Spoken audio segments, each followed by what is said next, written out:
Почитувани гледачи, добро вечер. Ве поздравувам срдечно и овој пат од студијата на Македонската радио телевизија и ќе се потрудам и овој пат да бидам одличен домаќин и секако да ви откријам уште еден соговорник кој и овој пат ќе отвори својата душа и ќе зборува искрено за својот животен пат.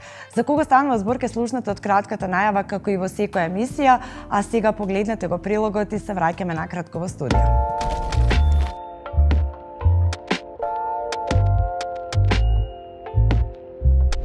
Среќо моја љубов, моја си.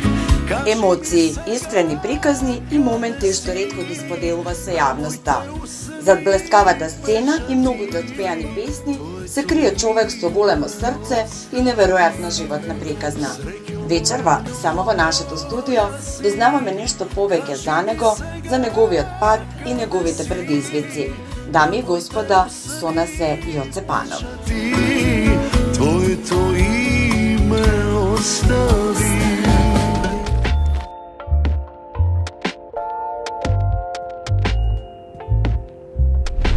Слушнавте за кого станува збор и ќе кажам добре иде за Јоце Панов во животна приказна. Јоце, како си ми? Супер. Одлично, повели, ова е твоето место и сега искрено, повторно ќе те прашам искрено како си и кого ти прашуваш секојдневно кога ќе се разбудиш како?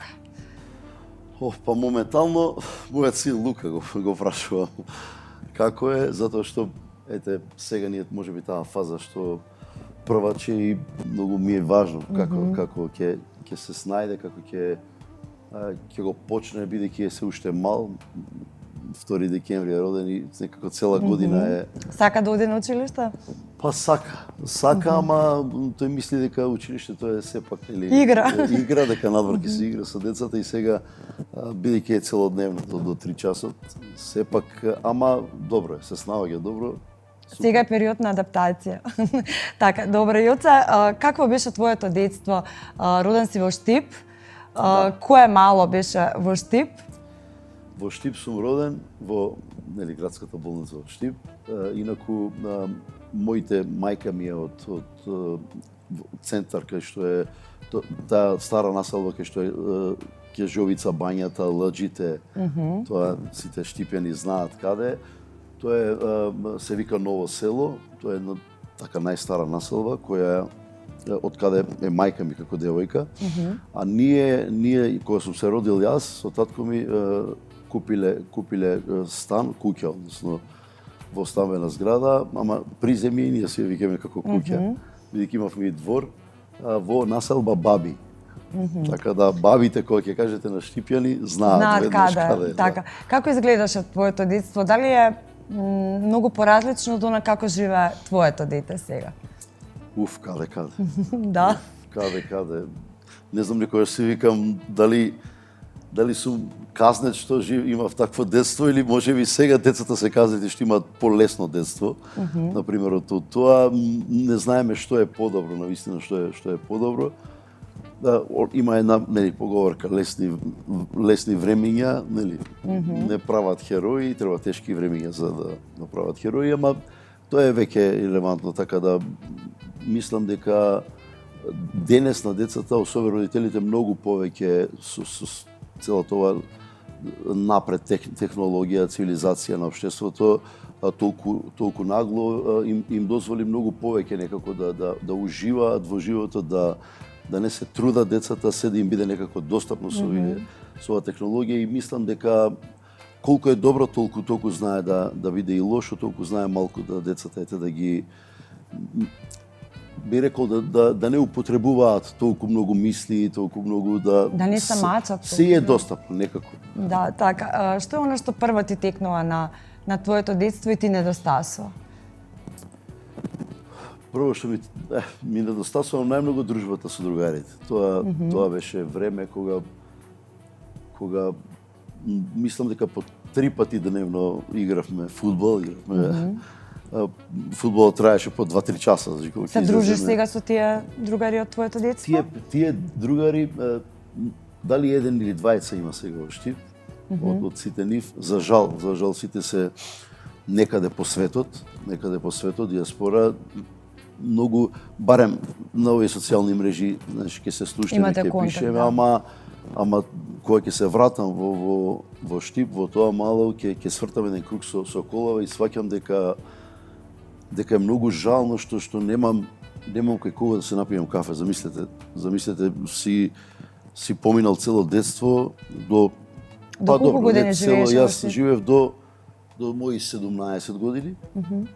И 2000-те уствари се пресели веќе во Скопје. До ден денес 26 години сум во Скопје, ама пак не е мала бројка на години да живеете таму цела тие тинеџерски години. И кога ќе се вратиш да сватиш дека секоја една врата од тие сокласници мои е некако за жал затворена, сите се некаде надвор од Македонија. Тоа малку така ме обесхрабрува и немам... Си носталгичен? Сум. Ја ради таа носталгија се уште сум во Македонија. Така. Имаш брат и сестра, така? Имам би брат и сестра помали. Помали од тебе. Брат ми е 3 години Во какво помали. семејство порасна Јуце? Твоите родители беа работничка класа или? Па, моите родители, односно, ја бев и горе и долу во детството. Зошто како прво дете, јас сум чекано дете 11 години од моите родители. Мислам дека, не знам дали сум го споменал некаде. Мајка ми останувала цело време трудна, ама се случувало нешто што Неуспешно. едноставно не знаеле што се случува. После 11 години јас сум 8 дете што е останато живо и што е роден, да. И после мене и брат и сестра. И која среќа, после тебе и брат и сестра. И можете да замислите, среќа што сум ваков, што сум многу разгален. После толку години, и многу татко ми имаше навистина електрофакултет, работеше во млинот за шточна храна во Штип. Беше навистина главен, ако не отидеше на работа не може цела фабрика да функционира. На тогашните, сега е се компјутизирано, ама тогаш имаше една огромна како цело тоа студио со милиарда копчиња. И се сеќавам како дете еднаш бев кај него на работа, стиснав една рачка, блокирав цела фабрика. Цела фабрика блокирав. Така да беше навистина беа имотни мајка ми и татко ми, значи мајка ми работеше во Кјуби, сега Кјуби, тогаш се викаше ДОС. И беа за тоа време навистина бев еден од ретко деца кои во тоа време децата поситуирани се гледа кој ќе носи Nike, Adidas патики оригинал, кој ќе носи такви работи, така се гледаше некако сега кој која кола ќе вози. Така да, и кој каков телефон има. До 11 години, до 5 оделение имав не бев разгален, никој што татко ми беше авторитет и многу, иако прво дете толку чекано. Се знаеше која. Им благодарам што сепак ме воспитаа, бев одличен ученик. Значи од 11-та година како се случи тоа со татко ми ненадено, на 49 години почина од мозочен удар. Од тој момент некако животот тргна со варијации, мајка ми остана сама со 3 деца, сестра ми беше 9 месеци буквално кога се случи тоа и не знам, ќе ја паметам цел живот таа случка, паметам кога како дете тогаш. Како ти на 11 години, ако можеш да се сетиш сега, го поднесе тоа? Ти беше нејасно, несватливо, зашто токму тебе? Баш така, значи, токму како некој психолог сега, ја можеби навлезе во тоа мое детство и што сум размислил, точно се сеќавам на таа случка. Сузра пред време поради сето тоа? Прво се сеќавам на случката кога ја чекав брзата помош. Значи, можеби саат време надвор, како дете од 5 години, ја чекав, требаше да дојдат, татко ми му се парализира страна, си седеа со комшијава најнормално на маса, значи татко ми не беше болен да... Од нигде никаде, татко ми беше професионален борач, значи спортисти, цело моje семејство, крводарител преку не знам колку пати, над 50, не знам колку пати имаше крв дарувано, така да не знаеме од што се случи, висок притисок едноставно и се сеќам на тој момент ми, цел живот тој момент ми е врежан. Точно знам на улицата каде во темното надвор чекав сам. точно знам како се молев на Бога да не беше како сега толку лесно такси. Тогаш беше некако брза помош да дојде, ги молев, се молев на Бога да стасаат по брегу.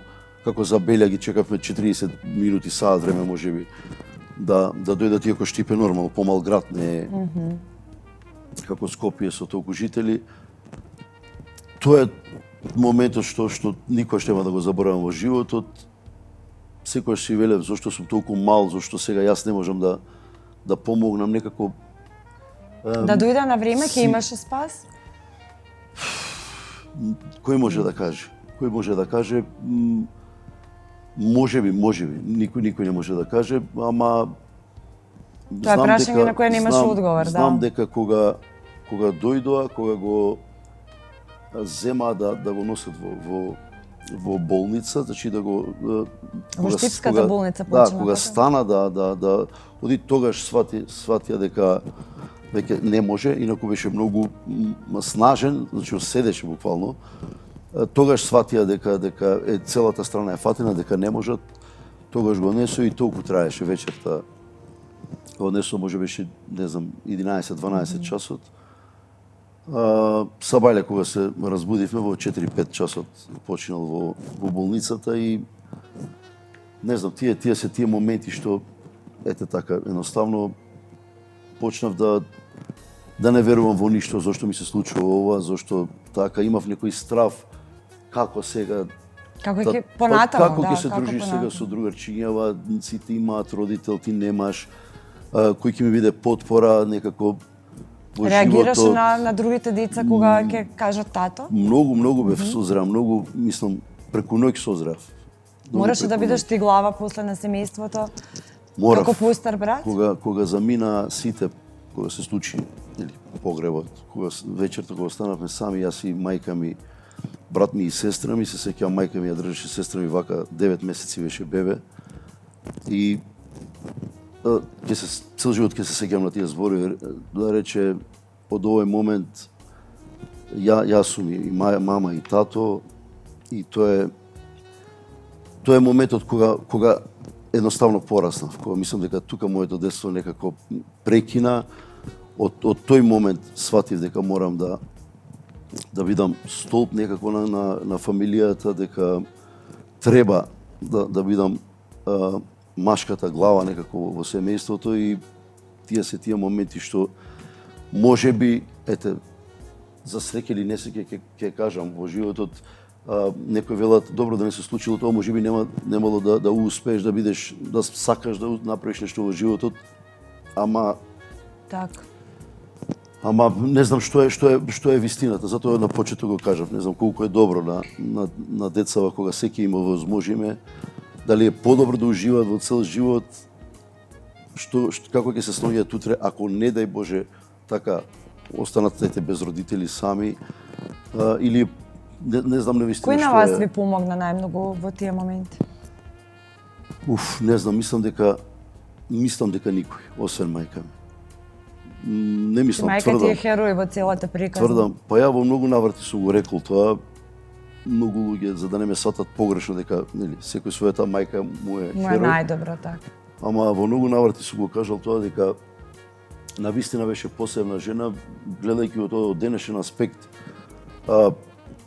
Разводи се случуваат така, без разлика дали е смртно случај или разводи, гледајќи како се справуваат веднаш после тоа со, нели, мајка ми никогаш не најде човек, никогаш не покажа човек во животот свој, двократно работеше на работа.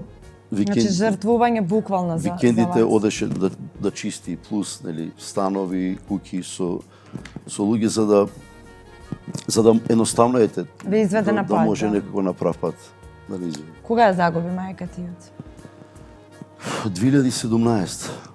2017 мислам како да чекаше да живеев цел живот под кирија во Скопје и како да чекаше да земам да уплатам свој стан, само што го завршив тоа, како да чекаше да ја запросам нели девојка ми жена сега.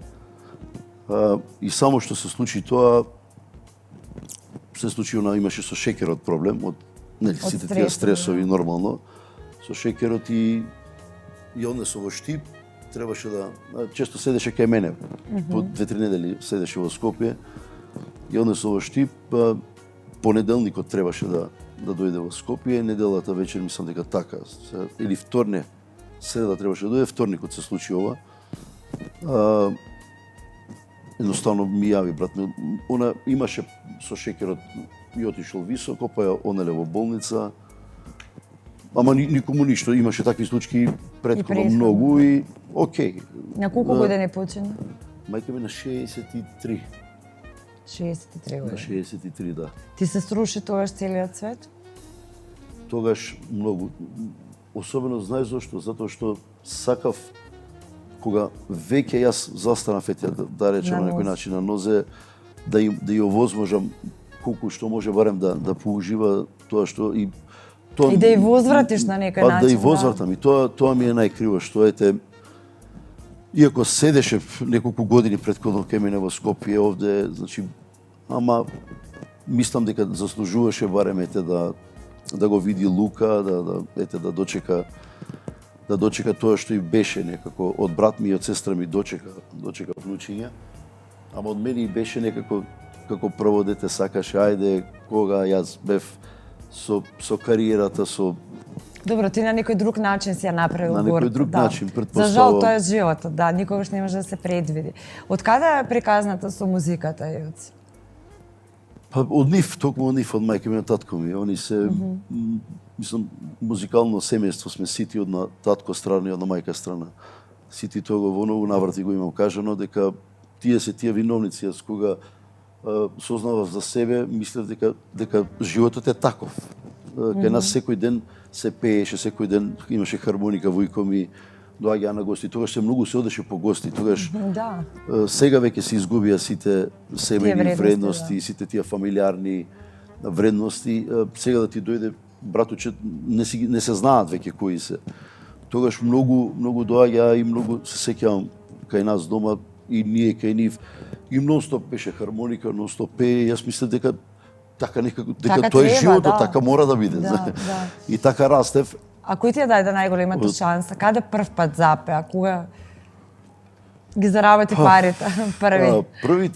Првите пари ги заработив кога ми купи мајка ми хармоника и тоа е една случка што ете колку жртви правеше таа жена, што да јас ден денес мислам, не сакам да грешам, мислам дека таму каде што работеше, дека затоа што и беше многу криво што не можеше да ми купи инструмент, немаше и се случи еден ден на работно место се изгоре со киселина и летнала флаша или не знам како, пошто прво беше дактилографка, од кога ги укинаа, нели, Да. се приватизираше Dos Cubi, па заврши на крајот како хигиеничар во фирмата, за на крај ни тоа да не биде.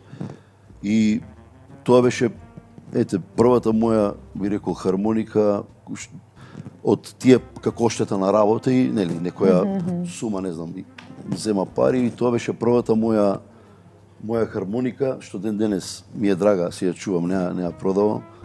И првите пари што ги заработив во Штип, тоа се вика графче. Во Штип кога се прави свадба, например, кога е саботата свадбата, во петокот младожењата дома се собираат и сватовите одат кај невестата дома. И во петокот вечерта ја носат робата на невестата, што ќе носи на свадбата. И тоа во Штип се вика графче. Затоа што графче е адет да се јаде таа вечер. И ама имаше многу повесело беше таа вечер отколку утре на самата свадба. И јас свирев со хармоника, другари мои кларинет и тарабука и како тројка одевме нонстоп по такви и тоа беа моите првични пари. После тоа станам константно. Петок, сабота и како дете вадевме на вистина суми, добри пари што ете. А во клуб каде беше првиот настап, се сеќаваш? Во клуб беше кога купив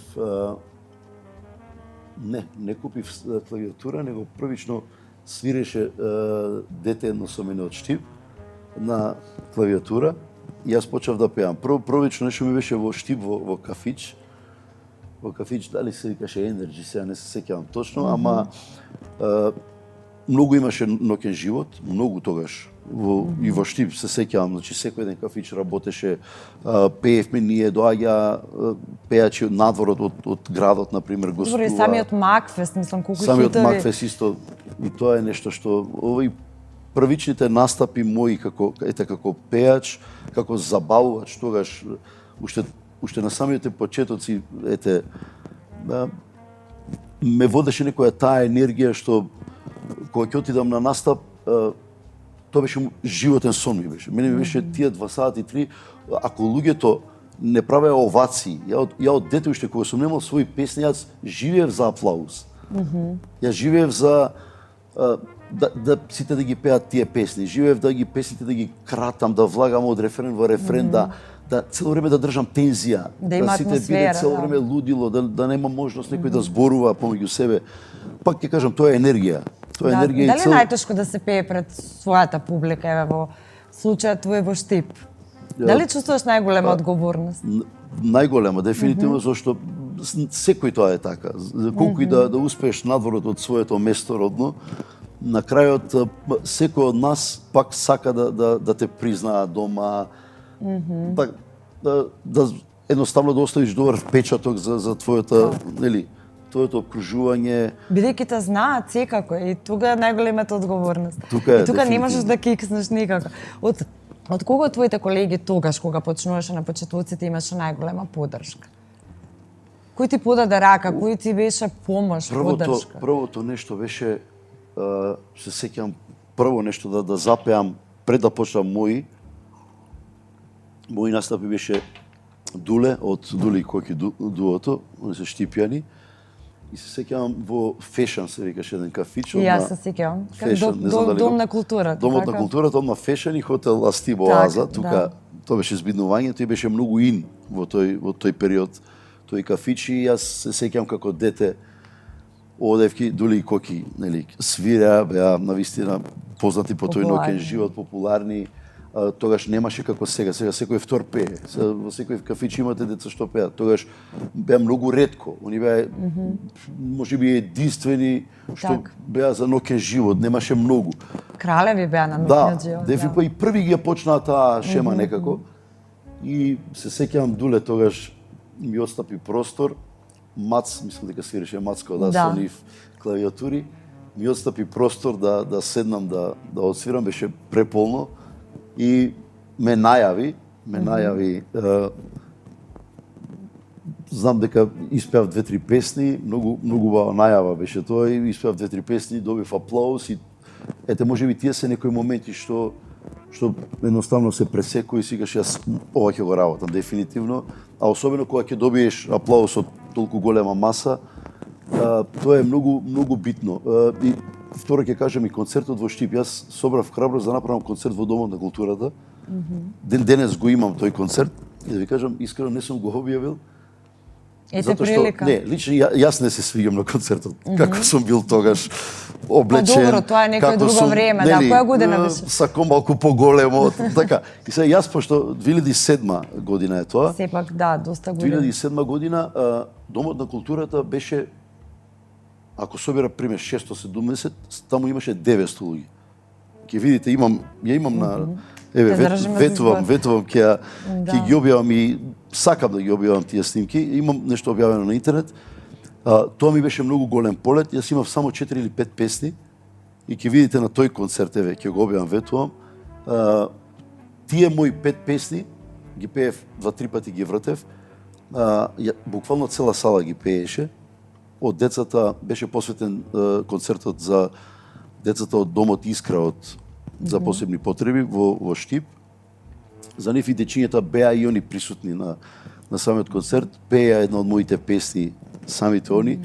И мои гости имав тогаш, значи Андријана Јаневска, Живко Дуев, покојни, Атина Апостолова, ми беше гостинка. Многу звучни имиња. Таа енергија што сите ме поддржаа во тоа, што дојдоа јас. Ти значиш. Па замислете, сега почнувате и со 4-5 песни своји да направите концерт.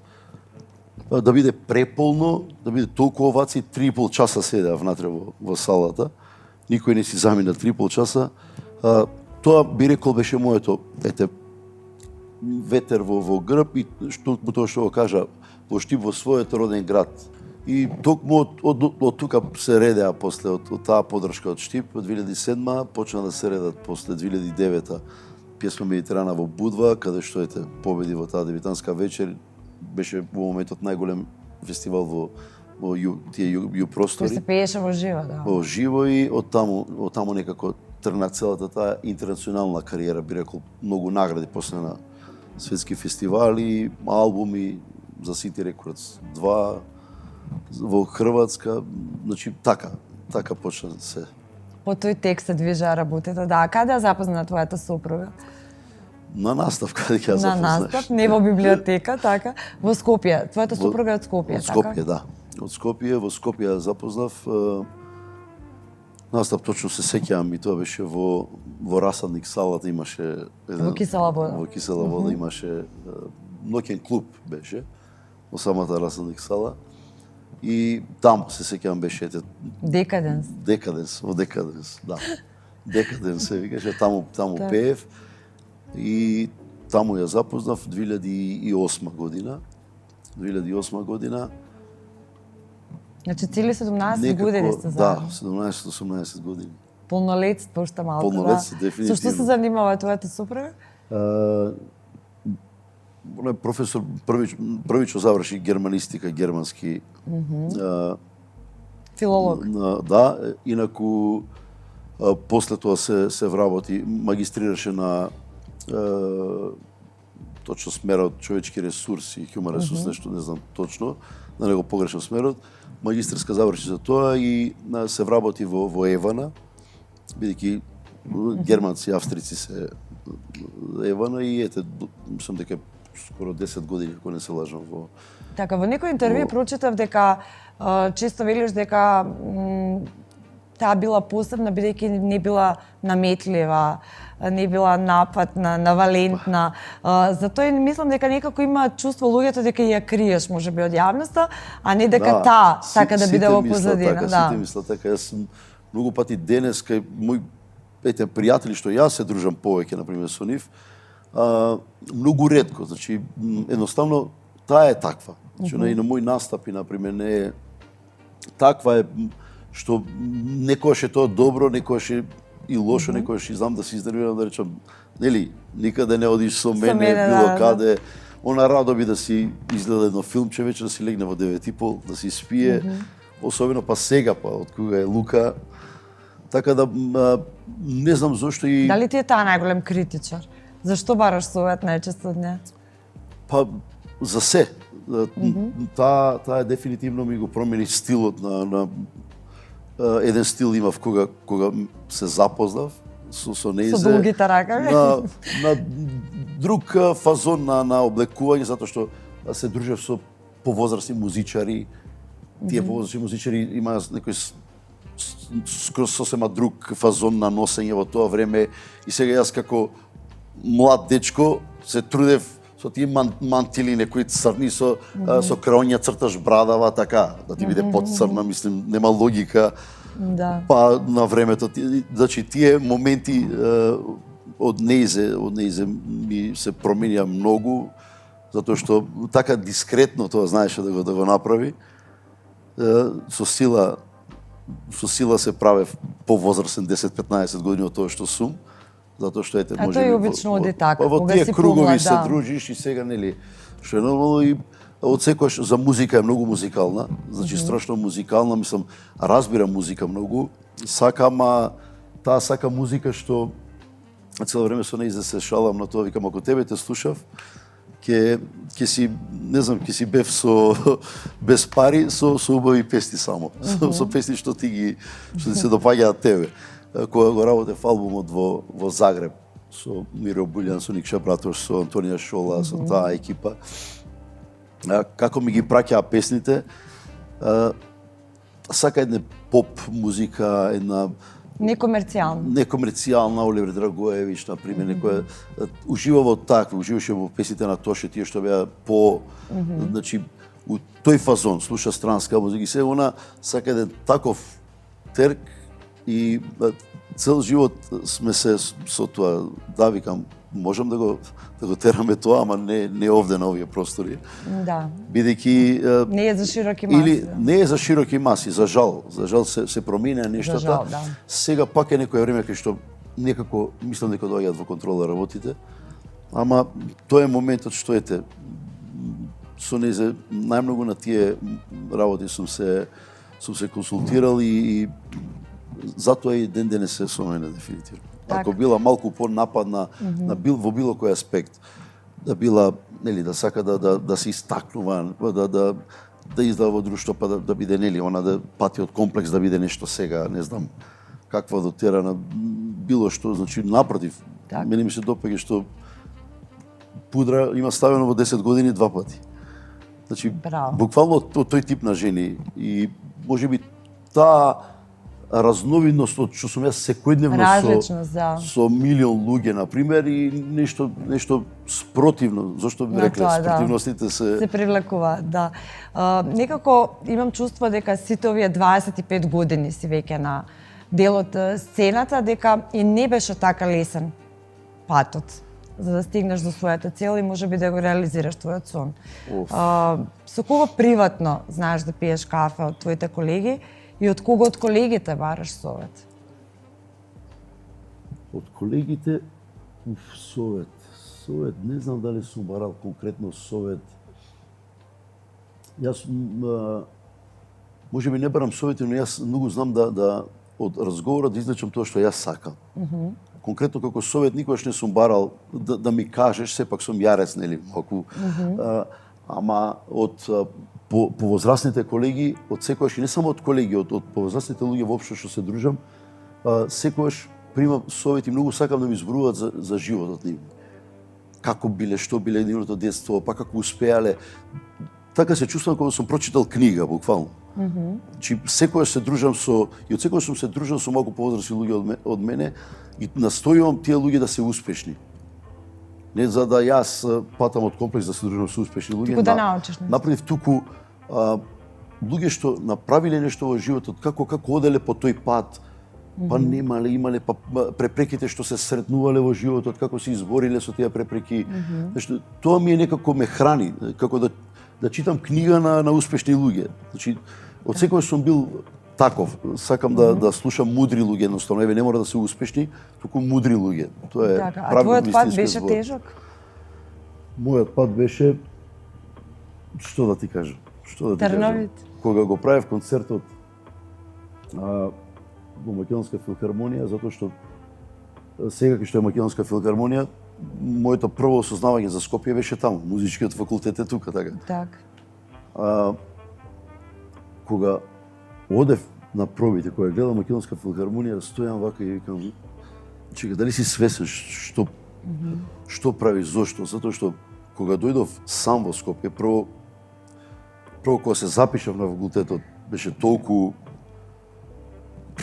еви ова ќе го кажам, иако, можеби не ќе ми се малку налутат од ФМУ, од факултетот, ама првите 20 влегуваа без партиципација, другите 20, само 40 од цела Македонија, влегуваа со 2000 евра тогаш, годишно, што навистина за мене, за мајка ми беше многу. Знаев дека ќе биде голем терет, тоа е голем терет да јас ме ставиле точно 21 во влегуваш во овие овој ќе го кажам затоа што дали беше грешка, дали беше намерно, не знам, ден денес не знаеме.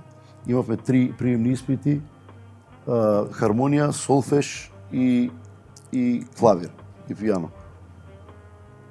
Значи се спремав максимално, цело лето. В средно училиште цело време бев одличен. Предметите ми одеа, тие предмети најмногу ми одеа. Кога гледав дека сум 21, требаше да бидам во таа квота. Се враќам, имам тетка кај Саем, овде што живе на мајка ми прва братучетка. Мајка ми ме чекаше таму. Се враќам, плачам вака. Значи, треба да се вратам во Штип, готово. Треба да се вратам да работам во, не знам, во Брилијант, не знам што да правам со себе. И гледам дека сум 21, ги видов резултатите, солфеж имам 7 бодови од 21 можни. Солфеж ми беше предметот кој денес ми е најомилен. Кој најмногу го сакам. Значи диктатите гледам, викам, ова не е возможно, ама кој си, никој ништо, како можам јас во факултетот нешто да кажам дека сум оштетен или дека нешто, ништо, заминав од таму, отидов кај тетка и мајка ми седеше овде, плачам, мајка ми, добро, не се ќе најдеме пари по било која цена, нели, ќе учиш, знам дека не може, и тетка ми ни петише, и сега јас плачам, викам, плачам што ми е криво, знам дека не е вистина. Јас знам дека диктатот што го пишував, дека ми е скрос одличен. Знам дека не сгрешив ни еден тон. Кога верувам во себе.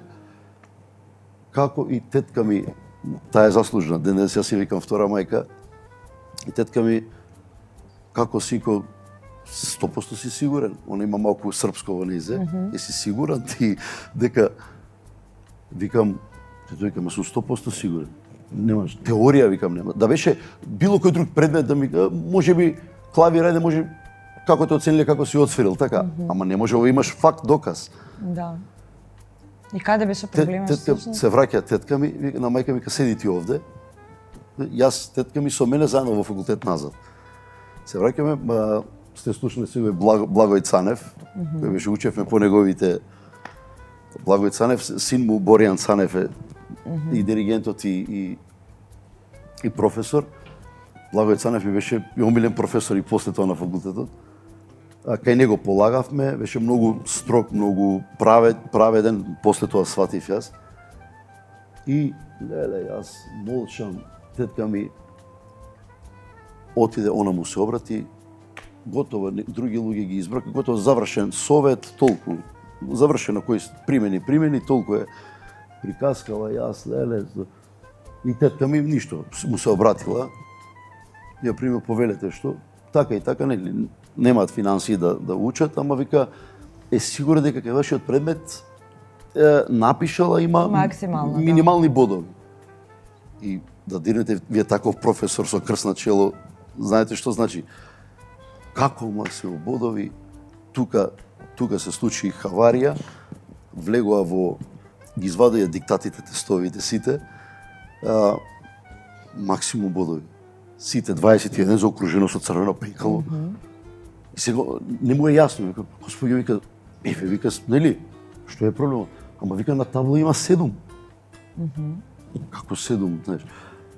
И тука тоа се случи, тука само гледам професорот и искача, таа листата од табла, буквално влезе во тамо, не знам што се случи, за 20 минути се вади нова, јас 15 места погоре, запишан во, сакам да ви кажам, уште сам почеток, кога се запишав, одеше тешко. Тешко е некоја, би рекол некоја неправда. Како, може би било... И не дозна до ден денеска зашто тоа така? Не дознав. Може би било грешка, не знам. Нели, може би било грешка, не можам да навлезам што се случило, ама да му погрешите на таков професор, навистина му допреле многу во суетата, во егото, навистина тој беше...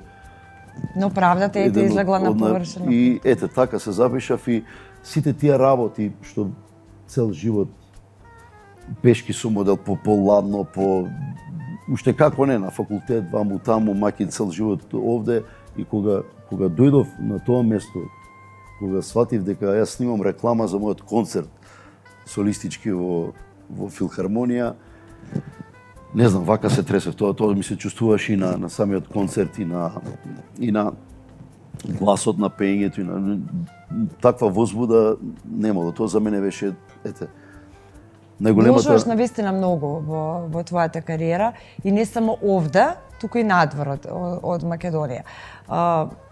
Не се откажуваш од соседите. Не се откажувам. Да, како ти е искуството таму?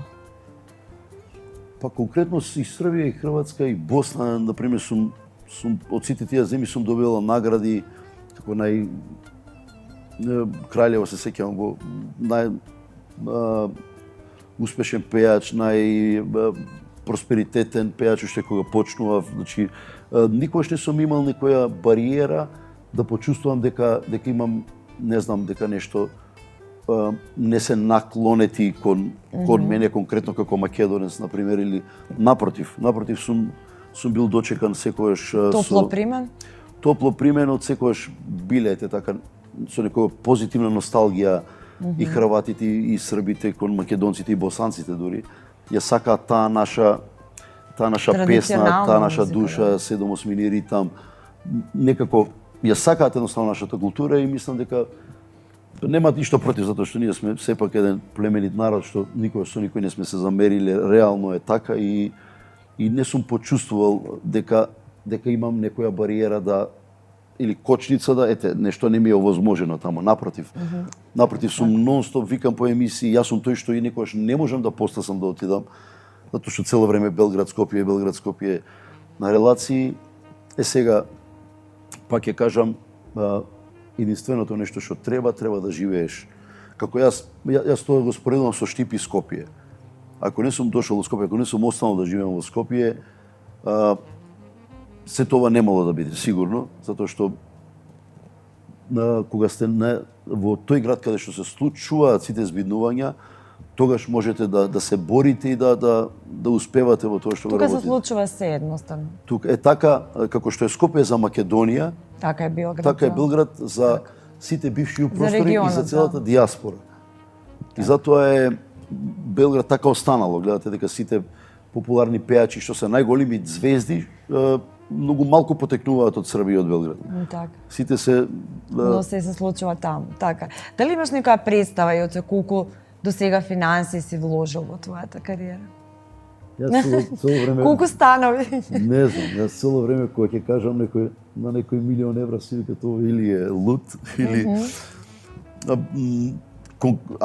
ако рачунам буквално со сите трошкови што одам, што сум се враќал цел живот 25 години, не знам колку коли искршив по патишта, ако така го рачунам тоа и кога ќе отидам таму и кога спиеш, плаќаш хотели и се, ако тогаш дефинитивно милион ще има како ништо. Најмалку. Да. Дефинитивно. Но се што вложуваш ти се враќа. Има преку 50 мои песни, односно 100 песни, затоа што сите имаат и македонска и српска верзија. Многу малку се само по една верзија. Сето тоа кошта, сите тие што се знаат дека ти треба да, ако е српски автор, треба да платиш македонец кој ќе направи препев, така. Па да доплатиш у студиото плюс уште евра за да ја испееш и македонската верзија, па пратичи вокали пак да платиш да ја пеат на македонски, така. И сето тоа, спотот исто така... Чини доста, да. Две верзии, нема да ти земе можеби дупло, ма ќе доплатиш нешто, пошто е две верзии, така. И цел живот јас тоа го работам. Цел живот дупло, цело време работиш дупло, некогаш некои песни многу повеќе таму ќе успеат, некои песни многу повеќе овде, без разлика на кој јазик. И не сум воопшто не се каам што вложувам и што јас велам дека дур сум жив ќе вложувам во музиката. Зошто? Затоа што таа што ми дава и мислам дека тоа треба да има реципроцитет некој така да си враќаме. Ако ми даваш ти цело време, мислам дека треба и јас да ти дадам, така. Не можам само да зимам. Сега ако живеам само од музиката, а јас живеам само од музиката цел живот, мислам дека треба да и дадам на музиката да ја вратиш. Јас тоа враќање на музиката го гледам така, кога ќе вложам во своја лична песна, свој личен идентитет, така. Најлесно е денес сите да пееме кавери, сите да ги пееме тие македонски стари песни и така ќе не дознаат, не е проблем. Така. Значи, но сакаш да оставиш твој печат, ништо не е спорно и така ќе те дознаат и така ќе ама печатот кој мислам дека кога ќе остарам, кога ќе погледам позади себе, кога знам дека тоа е мое, лично, не сум го зел од некој друг, некоја моја сатисфакција. Сега колку тоа ќе донесе колку ќе се вратат тие средства и колку ќе се утростручат и дали ќе се утростручат, тоа и дури не е важно. Мене ми е важно дека песните што ги имам јас кога ќе седам на клавир, кога си ги пеам, сум најсреќен на свет. Така. Тројца да ми пишат на Facebook дека таа песна има умилена. Знаеш дека допрало до некога, да. Тројца, јас знам дека барем тројца луѓе ти си им нешто, твојата песна им значи, ја слушаат во нели кога се среќни, кога се тажни. Така да навистина така почнав да го доживувам тоа. Порано можеби сум се фрустрирал, вложуваш, па не е тоа што го очекуваш, ама како нели стануваме помудри, сваќам дека можеби преголемите очекувања го создаваат тој притисок. Ти ако не очекуваш, ако снимаш песна пред се за себе, многу полесно ќе направи успех. Ќе допре, да. Откогу се ќе очекувам, порано очекуваш ќе купиш песна на композитори навистина добри, стварно добра песна според мои критериуми. И гледаш дека проаѓа нешто што благе везе нема, друго е во моментот нешто. Така. И тие биле можеби некои разочарувања, фрустрации, Но на се тоа се учиш, никогаш да. не сум застанал. И не се откажуваш, Никогаш. станаваш на упорност, јарецот. Никогаш. Така. Со кого приватно пиеш кафе од колегите? Па пијам со доста, со сите од колегиве сум добар на некој начин, односно со тие што живеам, со тие што имам само здраво, не сум, ама не сум имал ситуации со колеги да доаѓа во недоразбирање, например, ако некој ми е драг, еве би рекол, ајде, со Наум Петрески имаме и дует песна, или снимивме, со Зуица Лазо исто имам дует песна, снимивме исто, со нив, еве, знаем и приватно многу пати да, нели, и да си поидеме доме, да се дружиме и да испиеме кафе. Тие се би рекол, ете, од колегиве што се повозрасни од мене, од овие што се навистина не знам, со сите се имам, например, седнувано пиеме кафе во одредени ситуации, ама дека секојдневно се дружам, не сум имал со колега конкретно, да кажам, ете, со тој се дружевме интензивен период, односно имам, ама со не пејачи. Тоа се продуценти, композитори, например. Текстописци, така. Да, така имам и пријатели што се дружам нон-стоп, ама конкретно со пејачи не сум имал, ете така, интензивна дружба. Така, минутите ни завршија, за жал, Јоца. Негде, да, направивме хронолошки една слика за твојата животна приказна или твојот животен пат. Во секој случај се надам дека ќе ти се оствари се она што си го замислил и дека од сега па натаму нема да биде толку тежок патот до успехот. Не, више... Иако си негде на пола, нели 25 години кариера. Веќе е све лесно. Се е полесно, Веќе е да. се полесно и ете, ја верувам и во тие некои, како да кажам, некои мои убедувања, знам дека после дождо доаѓа сонце и знам дека тоа се мои некои животни убедувања што се покажале не само кај мене, кај многу други луѓе. Не може цело време да биде нешто сиво или мора да има и дуре таа линија вака живи сме. Но и како зрачиш, така привлекуваш, така да... Знам, дури по астрологија, знам дека веќе ми е вака нагоре се. Ведро, така нека биде, да, и приватно и професионално. Ќе оди добро. Тоа ти посакувам од се срце, ти благодарам што беше дел од животна приказна. Благодарам вам на поканата и ве поздравувам. Секоја чест за емисииве кај што можете малку да поинаква... Да се отвори душата. Па да се отвори душа и можеби луѓево, сакаат да дознаат нешто повеќе и денес во ова време е убаво да се знае како луѓето поминуваат. Мислам дека на младите можеби ќе имаат и некои совети, поука, дека треба да се борат во животот, дека што и да се случува. И тоа е целта, дека и успешните јавните личности не име се розава во живот. Напротив. Така, да. Ти благодарам уште еднаш, Јоце, ќе им се заблагодарам и на нашите гледачи и јас ќе ви закажам повторна средба следната сабота во истото време.